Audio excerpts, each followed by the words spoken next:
Bueno, con ustedes quiero hoy compartir una canción, Bella Ciao, canto de resistencia de los partigianos durante la liberación del nazifascismo en Italia, y que hoy refleja la necesidad y la exigencia de los pueblos de luchar y resistir contra la opresión del Estado en todas las manifestaciones que se han venido viviendo en Colombia, en Ecuador, en Chile, en Argentina, en Bolivia, y que nos recuerdan hoy y siempre resistencia.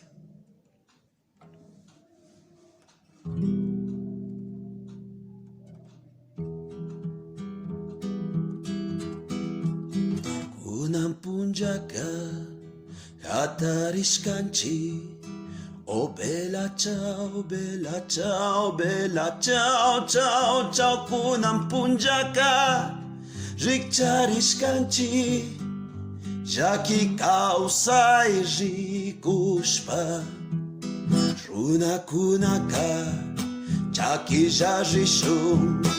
Oh bella ciao, bella ciao, bella ciao, ciao, ciao. Maika manjina shinji shajishun, wanyuita tariringacha, wanyuita rishpa ama wakangi.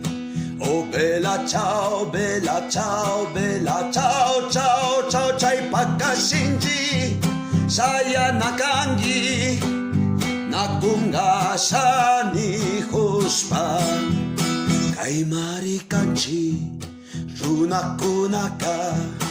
Oh bella ciao, bella ciao, bella ciao, ciao, ciao. Kai marikanchi runa kunaka, wanyuika naman janchimi.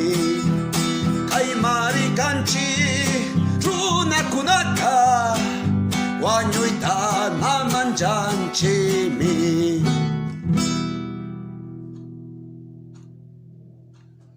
Hoy y siempre resistencia.